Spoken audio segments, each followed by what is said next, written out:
We might be a small island, but we've got a big history. Everywhere you stand, there are worlds beneath your feet. And so every year, hundreds of archaeologists across Britain go looking for more clues. Who lived here, when, and how? You can even see the architecture of the bone inside the jaw there. Archaeology is a complex jigsaw puzzle, drawing together everything from skeletons to swords, temples to treasure. She's got a very cartoon-like face, hasn't she? From Orkney to Devon, we're joining this year's quest on sea, land and air. We'll share all of the questions and find some of the answers as we join the teams in the field, digging for Britain.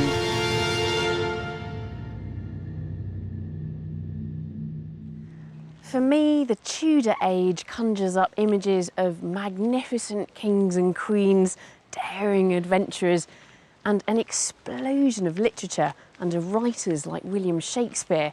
But this period was about much more than just those personalities. It was a time of enormous political, social and economic change which heralded the beginning of modern Britain.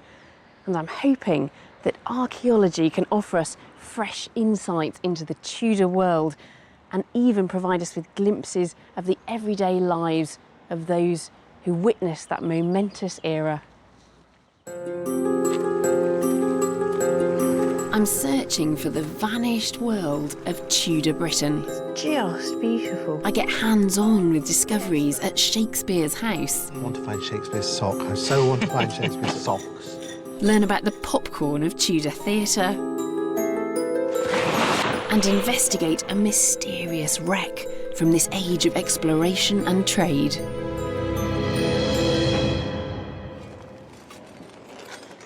My journey begins in the heart of London with a love story and the birth of British theatre.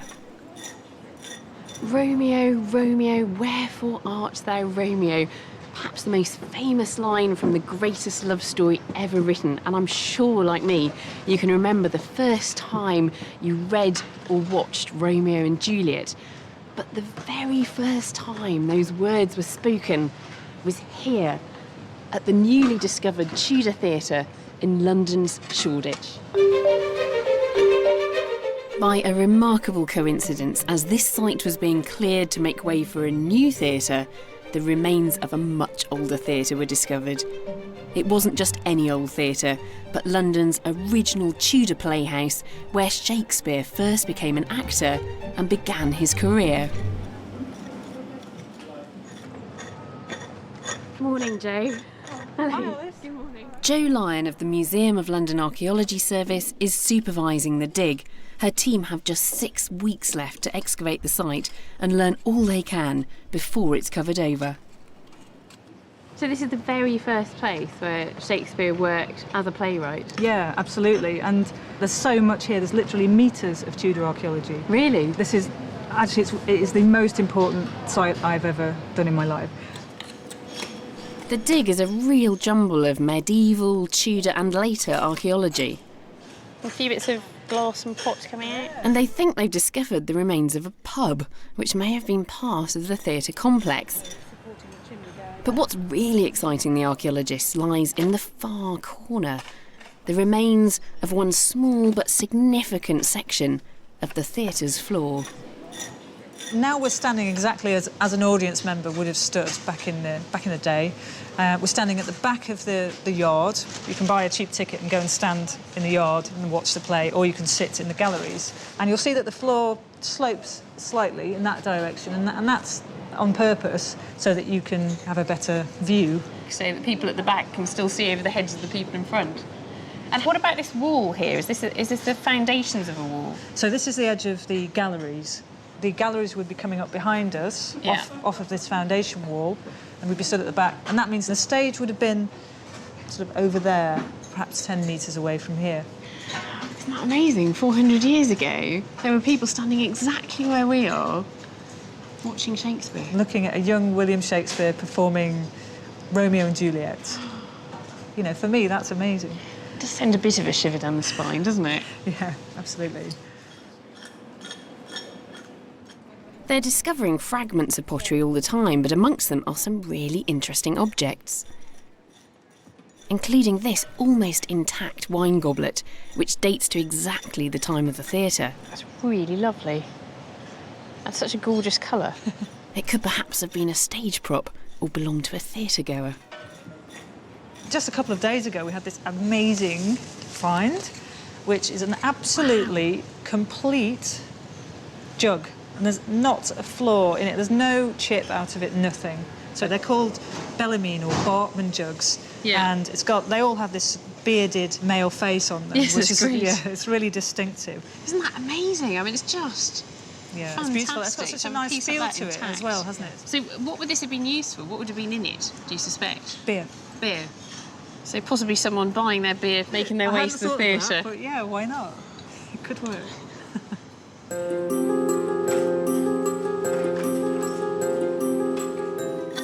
Well, the digging that's going on all around me will finish in just a few weeks' time, and then the site will be handed over to the developers, and very fittingly, a new theatre will be built here. We're just so privileged to get this glimpse into Shakespeare's world, because despite the fact the Tudors were so influential in shaping modern Britain, they're not an easy bunch to track down.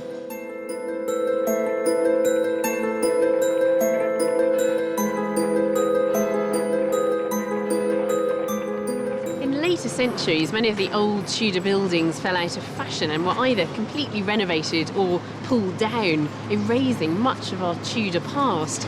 And since Victorian times, the fashion for deep cellars has obliterated many traces from earlier periods beneath the ground as well. So today, there are only fragments of Tudor Britain left behind, even in this, the capital of their kingdom, London. The River Thames was of vital importance to the Tudor kings and queens. London was firmly placed at the centre of their political power, and they ruled their kingdom from a series of palaces dotted along the river. Westminster, however, was not the real seat of Tudor power. That was several miles downriver, at Greenwich.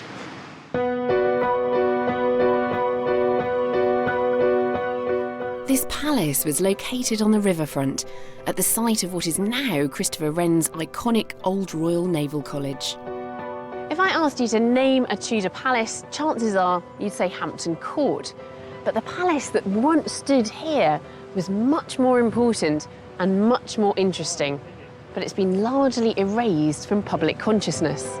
We've only just begun to understand the grand scale of the palace here, thanks to a series of digs over the last 30 years. Julian Boucher has been closely involved with revealing this forgotten Tudor world. The Tudor palace, built by Henry VII, was one of the greatest of the new palaces of the time. And because of Henry VIII himself, who was in fact born here. He was born probably over in this corner here. Right. He married his first wife, Catherine of Aragon, in the church of a friary just over here. He married Anne of Cleves right over at the other end of the private chapel. His daughter Elizabeth was born over here. It's very connected with Henry VII, Henry VIII, Elizabeth. They're all here. You can almost feel them around here. Archaeological finds made at the palace can tell us more about the lives of the Tudor kings and queens who lived here. We've got a Tudor tile here that came from the Chapel Royal that we excavated in 2005. And it's the private chapel of the palace. It's on this floor, if you like, that Henry married Anne of Cleves. Right.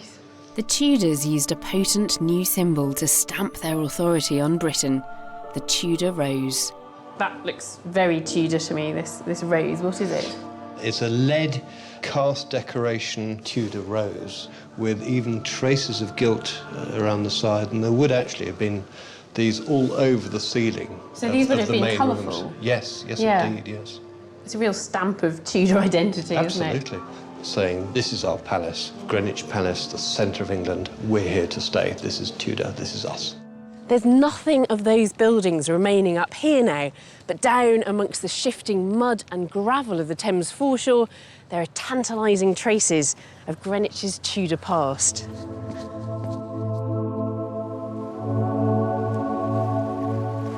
On the foreshore in front of where the palace once stood, a team from the Thames Discovery Programme think they may have found a structure that linked the palace to the river.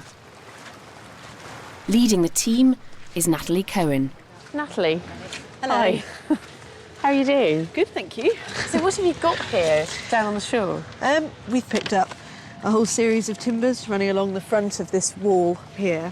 We think it's part of a jetty structure that may have related to the royal palace, sort of immediately behind us here. So what would this have been in the jetty? It appears to have been part of a base plate, I would think, pegged to the foreshore or pegged to another piece of base plate through those peg holes there. You can just imagine the royal barge landing here and Henry VIII or Elizabeth disembarking with a fanfare surrounded by courtiers. This now mundane stretch of the river was once the most exclusive in London.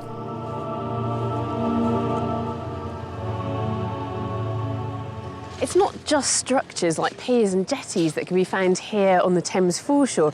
There's archaeology literally everywhere you look. There's pottery, bone, shell, fragments of clay pipe. It's probably one of the richest veins of archaeology anywhere in Britain.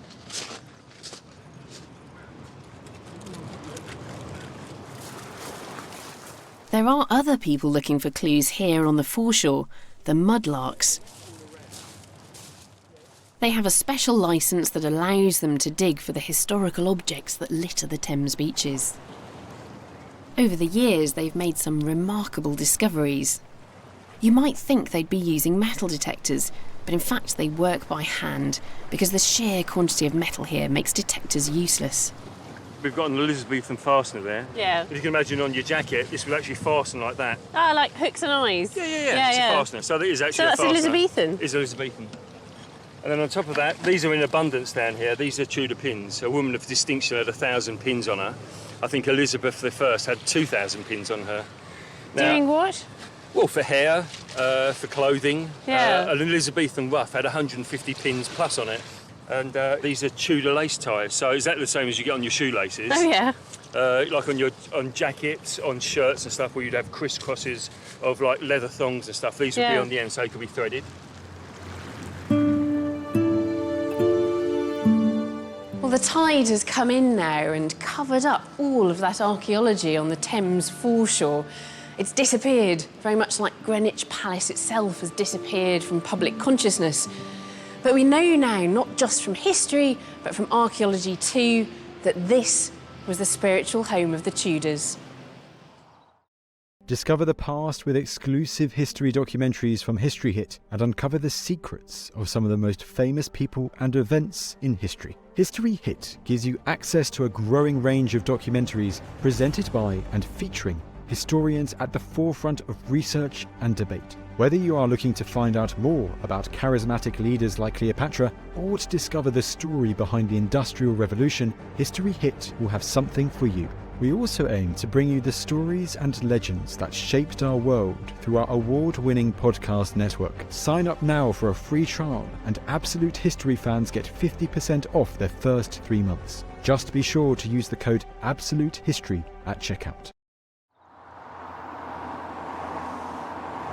The raising of the Mary Rose in 1982 was one of those rare events that's etched into the national consciousness. But the recovery of the hull, along with thousands of artefacts and hundreds of bones, was just the beginning of a 30-year project that's still going on today. OK, well, if you'd like to come in here, Alice, this is going into our holiest of holies, our Holy Grail. Christopher Dobbs has been closely involved in planning the new Mary Rose Museum, which for the first time will display the objects and the hull together. Baskets and barrels and chests and fantastic bowls and plates. But this one, this absolutely superb bowl here, I think that this is probably a mess bowl. Right, and to actually serve individually into plates or bowls to 500 down in the ovens would have been just too difficult. Yeah. So they almost certainly transferred the food from one whole mess into a bowl like this. And that then led us to possibly identify this. I mean, it might look like a very minor object, but it could well be a mess tag. So you'd almost have like a luggage label, because they may have cooked actually in cloth bags in the cauldron, because that would mean you could keep all the food for 8 or 10 people together, and you could tie like a luggage label onto this. And that's what they were used in later wrecks. Something's been tied Yes, around there. it was definitely a tag of some sort. Yeah. It's almost overwhelming being surrounded by the worldly goods of 500 men, all interred in one catastrophic moment. There's everything from dice to musical instruments. Look at that one, that's absolutely perfect. And even the combs they use to get rid of their lice. I mean, look at that. I can't believe that's a Tudor dagger handle, knife handle. It's just beautiful. Even mundane objects like grindstones used to make flour on board have a haunting quality to them. Many people think that the May Rose is something, the project is something that finished 20 years ago or something, but it doesn't, you know.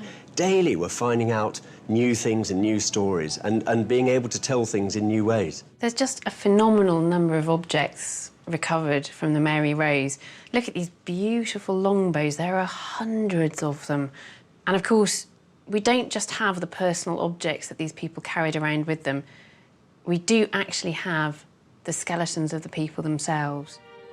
During the excavations, the remains of 179 individuals were carefully recovered. As an anatomist, these bones provide me with a unique insight into the lives of these men. I can see some interesting things. I'm meeting Dr. Alex Hildred, who's a curator at the Mary Rose Trust, to uncover the stories of these men. There were particular places which must relate to blocking of access routes to getting off the ship, where you've got 20 or 30 individuals and far more bones than you can actually put into those individuals. People fighting to get off the sinking ship. Especially as there was netting across the only really open bits of the ship, had anti-boarding netting. I think it would have been horrendous trying to get off the ship. Gun ports were so tightly fitted to their guns that you wouldn't have been able to get through those easily. And Did anybody manage to get off? About 35 survivors, but then people didn't swim naturally. It was quite rare to be a swimmer, so 35 survivors. 35 out of how many were there? 415 listed. The men on board were there to fight, and many of them would have wielded longbows, which were amongst the most feared weapons in the medieval world. One skeleton in particular provides a direct link to these devastating bows. This chap was found pretty much by himself in the hold of the ship, in the bow. But just literally above him was a wrist guard with the arms of England on it. So, you know, it's interesting to suggest with one of the tallest individuals who's very robust that, you know, he may well have been an archer, and that's what's been suggested in the past. He's incredibly well built. Now, some of that's going to be genetic, but some of it might be what he's actually doing with his body as well. But the skeleton has got this rather interesting condition at the shoulder where the tip of his shoulder has failed to fuse. I mean, what we're looking at is the end of the scapula, which starts off as a separate little bone like this, but should fuse during development. But here, in an adult skeleton, it has stayed separate. And there's been a suggestion that this is to do with heavy use of the shoulder. Well, archers, well, anybody, any male in England at the time would have to shoot a bow at least once a week from the age of about 7. So if somebody was good, needless to say, they probably would have been encouraged to do it more than once a week. Knowing that archery was widespread, I suspected other skeletons might reveal a different telltale sign of the damage that archery might cause. So this here is evidence for what we call rotator cuff disease, so this frilly bone here with the little holes in it, the pitting in it, which looks like osteoarthritis. Now, it's not osteoarthritis because it's not happening on the joint surface, but it's happening where the muscles insert that stabilise the shoulder. And this is associated with stress and strain on those tendons. We get rotator cuff disease happening in young people when they are cricketers or baseball pitchers. Or archers, maybe. Maybe. It is such a privilege to look at the bones from the Mary Rose. It's something that I've wanted to be able to do for a long time. And I think coming here and looking at the collection as well, I'm completely bowled over by it. There are so many objects and so well preserved from the wreck. And they really do make sense when you look at them all together, when you've got the ship and all those objects within it and the people themselves. We've got this very complete picture of the lives of these mariners in the Tudor period.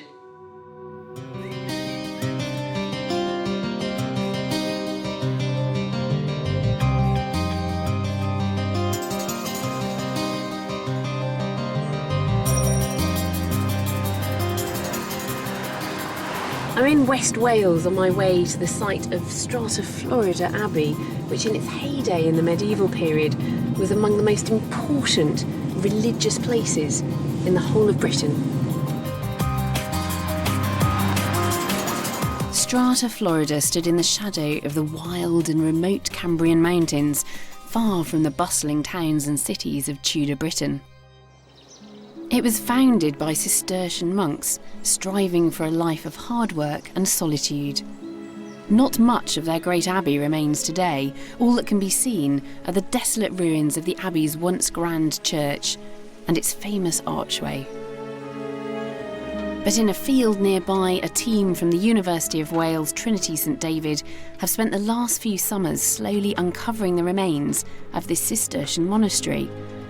What they've found lying hidden in the landscape is truly remarkable. Leading the team are Professor David Austin and Dr Gemma Bizant. They've undertaken a geophysical survey which has revealed evidence of the buried abbey site. So is that where we are just there? This is where we are here, in this corner. We've got the church. The Abbey Church is over there. yeah, over there. But also, I mean, there's an enormous building complex just behind you, and another really large complex over by the river there. Huge industrial activity down here. You see these enormous signals there. So what do you think this is? Well, we think it's ironworking because we've excavated an iron forge over here. So it's a whole of this southern area at some point is processing metal coming out of their mines, and their mines are just up on the hill slope over here.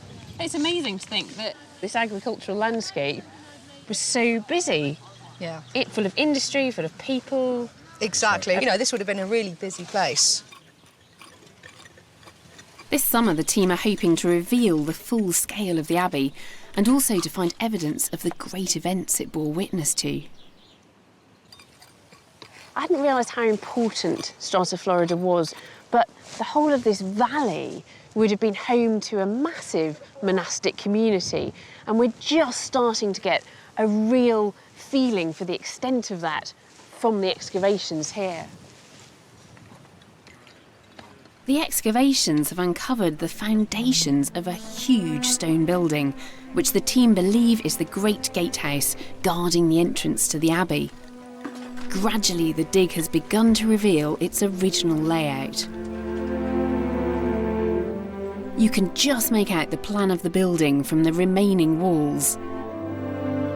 The gatehouse would have dominated this flat valley floor, and the road the gatehouse guarded would have stretched to the Abbey Church in the distance. You really get a sense of how visiting dignitaries would have felt, confronted by this imposing structure.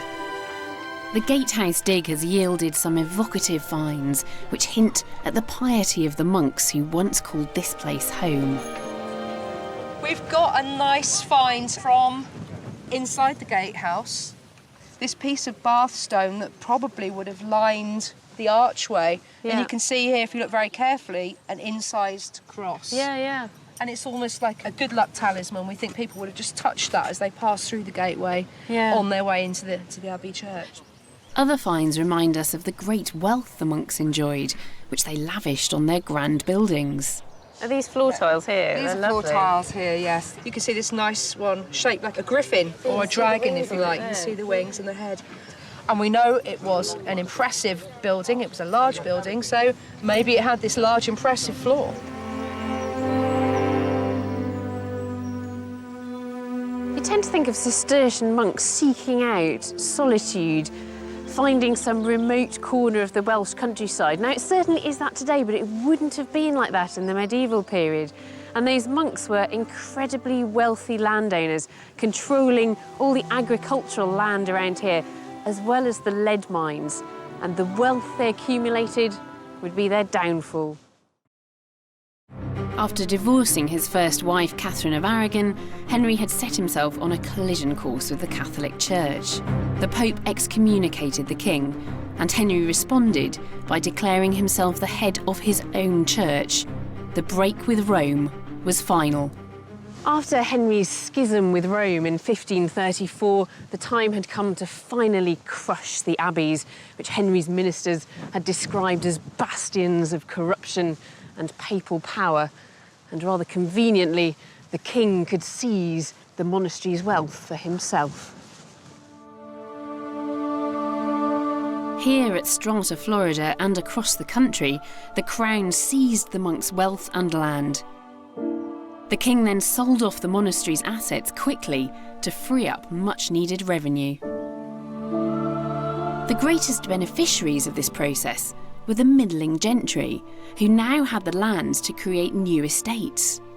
Evidence for this lies just beside the abbey ruins. So what have we got here? Well, this is part of the arrangements of the gentry house, which lies behind us here. It's now a farmhouse, but it was a gentry house, probably originally built around 1600. And when you say a gentry house, who were these gentry? Who would have been living in that house? It would have been a member of the Stedman family. They come with the Earls of Essex here in the early part of the 16th century. And the Earls of Essex acquired the lands of the abbey, cheap off the crown, and then the aristocrats sell on to the local gentries, and so this money filters down through the system. And indeed, a lot of the houses in the surrounding area used the abbey as a quarry and took stone from there. So it's not surprising that, in fact, the abbey is in such a ruin and there's not much of it surviving. It is surviving, but it's not there, it's here. No, it's a quarry. That's what, it's an asset. We're in the early stages of capitalism. You don't leave assets lying around the landscape doing nothing, you strip them. Due to the actions of Henry VIII, the landscape and belief system of Britain had changed forever. Strata, Florida represents this change in microcosm. A new Protestant church was built right next to the ruins of the Catholic Abbey. It's a sweet little church. It's a bit of a contrast to what the Abbey church would have been like. Yeah. Abbey church, massive, hugely ornate, full of sculpture, full of vivid paint. And you come in here, and this plainness and this simplicity is a wonderful counterfoil to all that glory and magnificence that lay in that church on the other side of the wall. It's very much a secular power. And that's one of the great marks of Protestantism. There is an organised church, but it's a state church, and the head of that church now is a secular authority, is a secular king. That's what Henry VIII delivers. We can only guess at what the monks who once lived and worked here must have made of the dissolution. Their lives were torn apart and their world turned upside down. The ruined monasteries that lie scattered across the British landscape provide a lasting reminder of the dissolution. It marked the beginning of a new chapter in British history.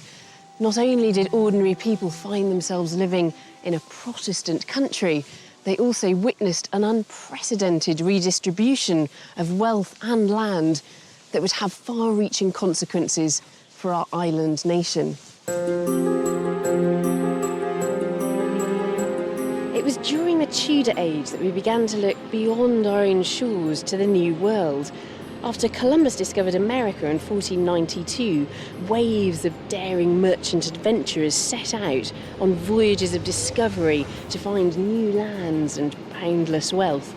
And those voyages are all the more remarkable when you consider that those men were travelling to the very edges of the known world.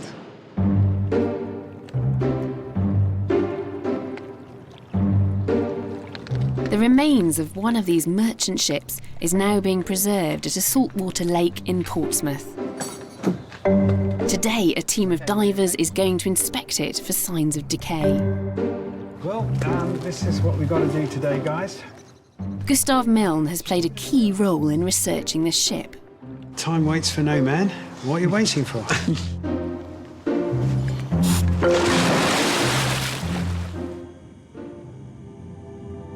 The ship was originally discovered in a channel in the Thames estuary during dredging and then moved here for safekeeping. If the ship was simply brought to the surface, it would soon begin to rot away. By studying the remaining timbers, it's been estimated it was a sizable merchant vessel of up to 300 tons and 80 feet in length. Perhaps surprisingly for a merchant vessel, they discovered 4 cannon at the wreck site. You can just make out one of the surviving gun ports. These ships carried merchant adventurers across the globe and needed protection in uncharted waters. Despite all we know about this wreck, its precise identity remains a mystery.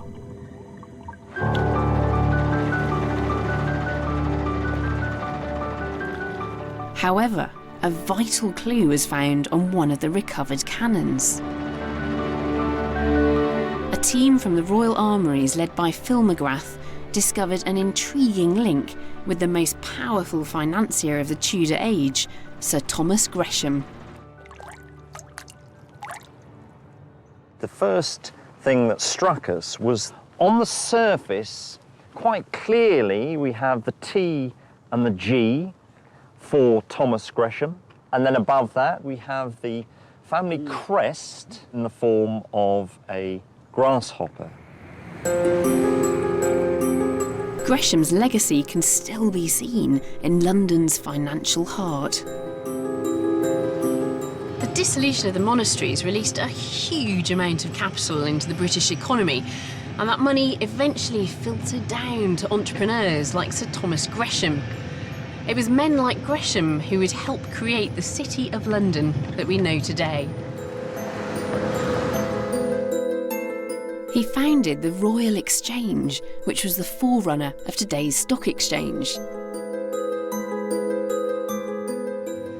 Sir Thomas Gresham worked directly for the Tudor kings and queens and even helped save Britain from bankruptcy by manipulating the foreign exchange markets.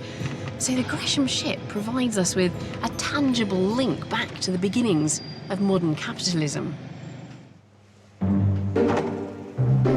In the labs of University College London, they're working to discover more about the ship's role and her crew. Many of the artefacts recovered are metallic, and during a reaction with salt water, some of these objects have become encased by what archaeologists call concretions.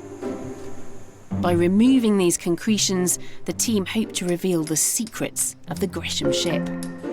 Processing this work is dirty, messy, heavy work. We're using large tools, not delicate scalpels, and we're creating a lot of mess. A huge variety of objects have emerged from within the concretions. Now this, I think, is the most exciting find that we've discovered from the concretions. And what we have here, we have an additional cannon, which is represented by this powder chamber. That is fantastic. That really is a find and a half. Worth all that bashing. We thought we had 4 cannons. We have an additional powder chamber now, which suggests that there was another cannon on board. Their research has shown just how heavily armed this ship was. And it's also revealed the cargo, which needed such formidable protection. They've discovered numerous metal ingots, some of which are solid lead. These would have been very valuable and vital for industry and warfare. This is the first time I've seen these ingots, and these are, one, extremely heavy. Just get a load of that. No, I can't, sorry. I can't lift that. And we've got 3 of a cargo of potentially 2,000 of these ingots. Imagine 2,000 of those in a ship. That is a robust vessel. But some of the most moving objects are those that tell us about the ship's crew.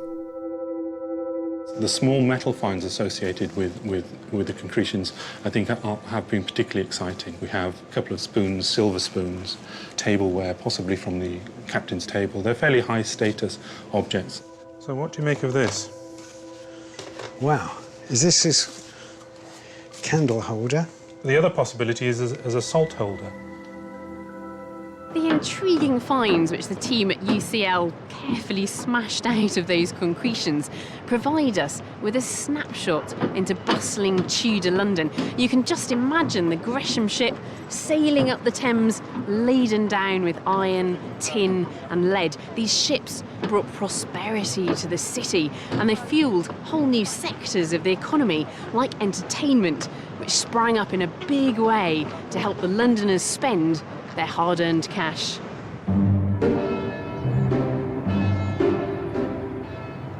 This is Stratford-upon-Avon, the birthplace of a man who would directly benefit from London's new prosperity, our most celebrated playwright, William Shakespeare. His plays and poems are the most well-known and widely studied works of literature ever produced, and his legacy is immense. Our everyday language is peppered with words and phrases from his writing. But despite all that fame and influence, the man himself remains an enigma.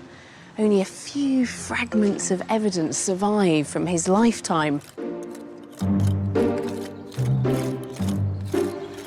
This summer, the Shakespeare Birthplace Trust are hoping that archaeology can shed some new light on this remarkable man.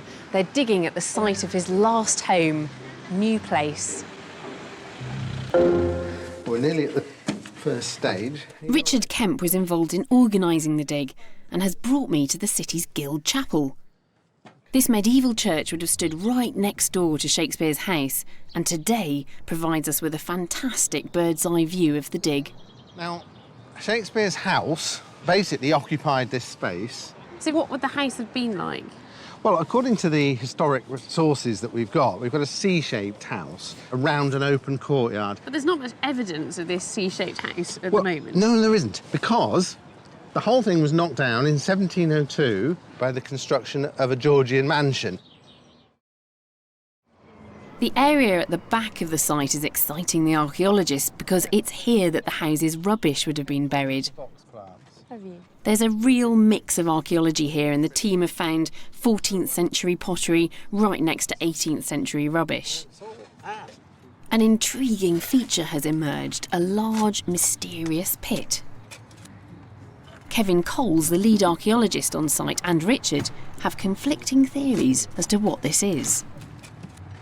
I think it's a pit that's obviously been used to burn something. Right. And we're digging it out now to see if we can find the bottom, where hopefully there's charcoal and lots of burning that we can find evidence for. Richard has a more intriguing theory. He thinks it's a filled-in well. If it is a well, it goes deeper, and the stuff's waterlogged. And when it's waterlogged, you get even more evidence preserved, or all the organics, like the socks. I want to find Shakespeare's sock. I so want to find Shakespeare's socks and shoes and stuff that, you know, gets thrown away and normally rots down. Yeah, I suppose we're familiar with the idea that things survive in peat bogs, but equally well, things might survive in the bottom of a well. Exactly, exactly. Now, maybe this is just a pit, but if it is a well, it will take the team a while to get down to the waterlogged levels where there could be surviving Tudor rubbish. Have you ever done any archaeology before? Nope. Are you enjoying it? Oh, I love it. I love it. It's absolutely wonderful. Just being here, you really get a sense of the excitement and passion of everyone on site, all hoping to find something Shakespearean. I mean, we don't do pot washing all the time. We do troweling as well. But you can say fines processing. That's always Fines processing. processing. It does. Yes, you're right. Washing pots. Yes, it certainly does.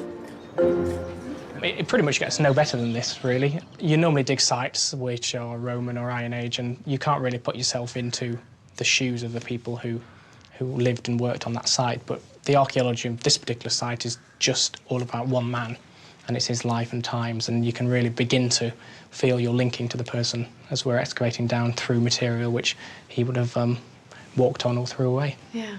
Kevin and the team have already made some fascinating discoveries.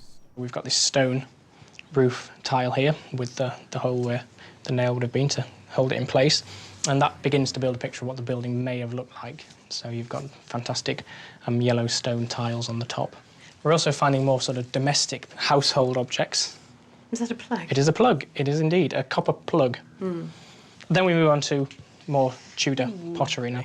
So you've got this green glaze Tudor cooking pot with burning on the bottom. So this pot was put over heat. This was used. Yes, Yeah. exactly. You can see you can see the edge coming up there, almost like a skillet. Exactly, like a frying pan, and that's perfectly in line with the sort of 16th century date that we're looking for, really. Could have been used by Shakespeare. You could be holding something that's been touched by William Shakespeare. Yep.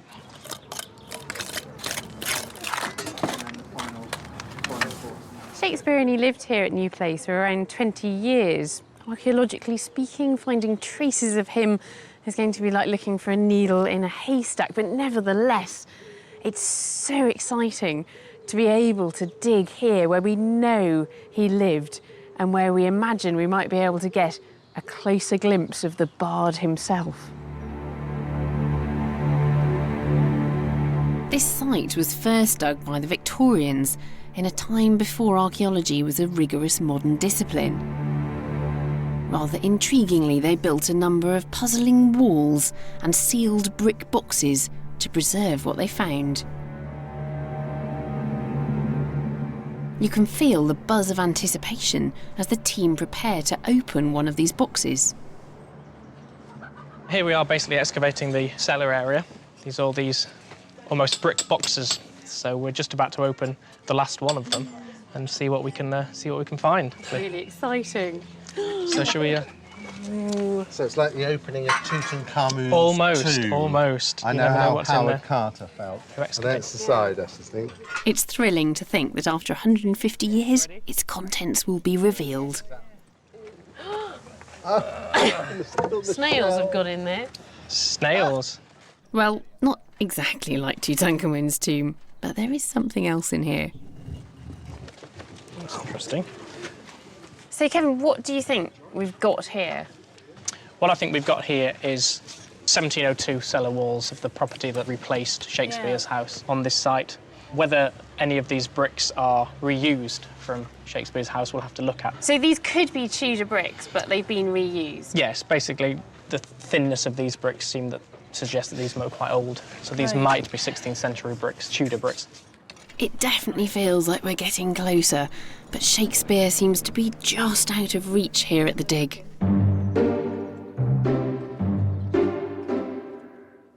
Shakespeare didn't leave much evidence behind for historians, so the few documents that survive have proved vital in piecing together what little we do actually know about his life.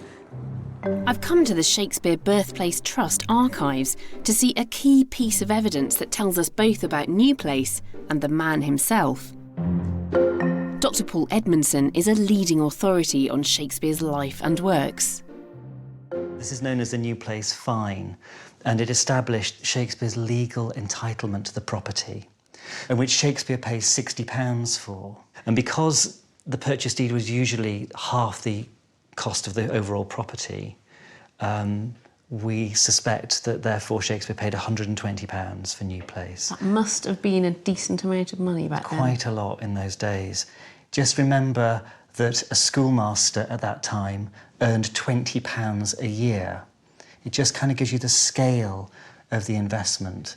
And a kind of juicy fact about this particular purchase is that the person who lived there before Shakespeare was murdered by his son, Fulk Underhill, who was executed at Warwick. Yeah. And the surviving son, Hercules Underhill. Fantastic Isn't name. that fantastic? Yeah. And is the one who's involved in this purchase deed. It's the biggest privately owned residence in Stratford. Yeah. And Paul, even though this isn't a document that Shakespeare wrote himself, No. we can imagine that he would have held it in his hand. Oh, absolutely. He saved money on it too, because you'll notice that there's a space here for a grand capital letter, which has never been filled in because it'd been more money, which is good to know. Like, paid my 60 quid, that's enough, thanks very much. Well, the team haven't found anything that can change our understanding of Shakespeare just yet, but I do feel I've got a sense of this man, his wealth and his thriftiness.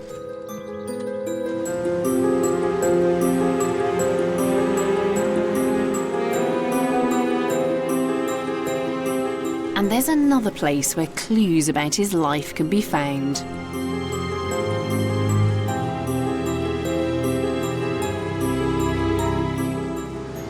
young men of his time, Shakespeare left his home in the provinces and came here to London to seek his fortune.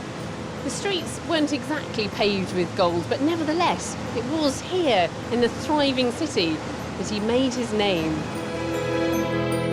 We've already seen Shakespeare's earliest theatre being excavated, but discoveries at the Rose and the Globe playhouses in the late 1980s have helped build a picture of the world in which he lived and worked.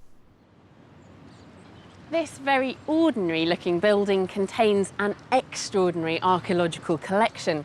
It's the Museum of London's Archives, and it's the largest stores of its kind in Europe, housing over 750,000 individual objects, including those found at the Rose and the Globe playhouses. I'm here to see Julian Boucher, who has led the research into these playhouses. Julian, we meet again. Oh, Alice, hello, hello. See you again. Through this labyrinthine. Here, finds from across London are brought to be washed, dried and catalogued. The same system is used for the thousands of finds from the Rose and Globe digs. Come in here, where it'll all get dried out under control. After 20 years' work, Julian and his team have just published their findings. The artefacts recovered offer us fascinating clues about life in Shakespeare's theatres. Well, the interesting thing really about the playhouse is that it's the beginning of modern theatre. These are purpose-built venues, and you had to go through a door and pay money, and this is what you paid. You paid a penny to get in to the main door, so you could stand in the centre, or you could pay another penny to get into the galleries around the edge, and a third one to sit at the top where you get the best view. So they all went into one of these ceramic money boxes, of which we've just got the lids. So this would have been a completely sealed pot? Oh, yes, like piggy banks. So they've got a little slot in the side there where the coin's going to go. And at the end of the day, they would have gone back to the sort of management area, if you like, which is where they were smashed. That's why we have the pieces. And the whole lot, all the money, emptied into a box, and that's the box office. And is that where we get the term box office from, then? Absolutely, these yes. Tudor theatres? Yes. So a lot of the other evidence we're looking for is what people are consuming inside the building. We know about people who'd have the usherette's tray of pints of beer, even bottled beer. Yeah. And here we've got one of the most common comestibles that they've got are hazelnuts, found underneath the galleries around the edge. So these hazelnuts are the popcorn and peanuts. Absolutely, of the Tudor yes. era. It's the Tudor popcorn. And of course, the other new comestible that we find in the theatres is the evil weed. Tobacco that had only been brought to Britain about 30 years before, in the 1550s or so. And these very typical Tudor pipes, and they're all very tiny because I think it's probably related to the price of tobacco. Right. You can't fit much in there. So this is the new fad? It is, and certainly quite popular. As well as objects associated with the audience, some of the finds might relate to the actors themselves. This is a brush, a very tiny, delicate brush made of bone, a nice little bone handle, with just a fragment of its bristles left. The exciting thing about this is it's just the sort of brush that actors would use for makeup. And don't forget that Shakespeare was an actor as well. So we're looking at Shakespeare and his fellows probably rushing off to do the final bit of makeup before walking onto the stage, which is really rather nice. Isn't that lovely? But these stores also contain evidence of Elizabethan London's darker side. Outside the city walls, prostitution, gambling and brutal blood sports were commonplace. Next to the playhouses on Bankside, there were animal baiting pits. So right alongside the playhouses? Yeah, next to the playhouses. And they had bears, horses that were being baited by very powerful mastiff dogs like this. This was found in one of the bear baiting rings next door to the Rose. So do you think it would have been a different class of person that was going to the bear baiting and the theatre? I'm afraid not. They regarded it all as part of an afternoon's entertainment.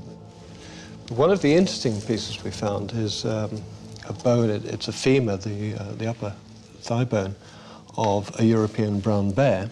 In fact, we found teeth marks here, which our faunal osteologists have identified as precisely the sort of teeth made by a mastiff. And the playhouses and the bear-baiting arenas were outside the city? The city was becoming under increasingly puritanical jurisdiction, and these sorts of activities were slightly frowned upon by the city fathers. So they're very much situated outside the city, particularly in areas like Bankside. The plays, the blood sports, the brothels, the drinking dens, the gambling dens. The seamier side of Tudor life. Yes.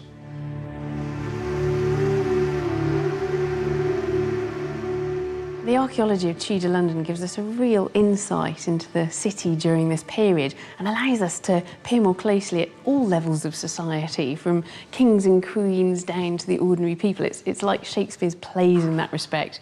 We get to peer inside the royal palaces and look at the rabble who attended the bear-baiting arenas and the playhouses.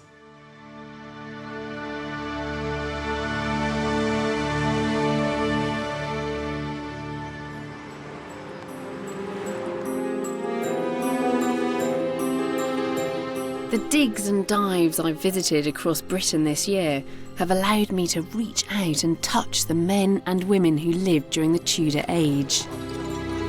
The wealthy monks who once thrived in the now desolate ruins of Strata, Florida, and suffered the full fury of Henry VIII.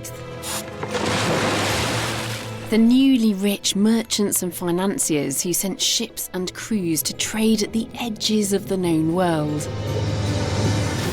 And the men who fought and died for their king as the Mary Rose went to the bottom of the sea. Isn't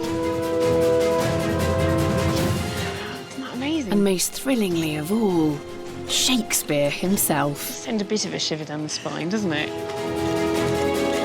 But as always, archaeology has unearthed just as many questions as answers, and so the digging for Tudor Britain continues.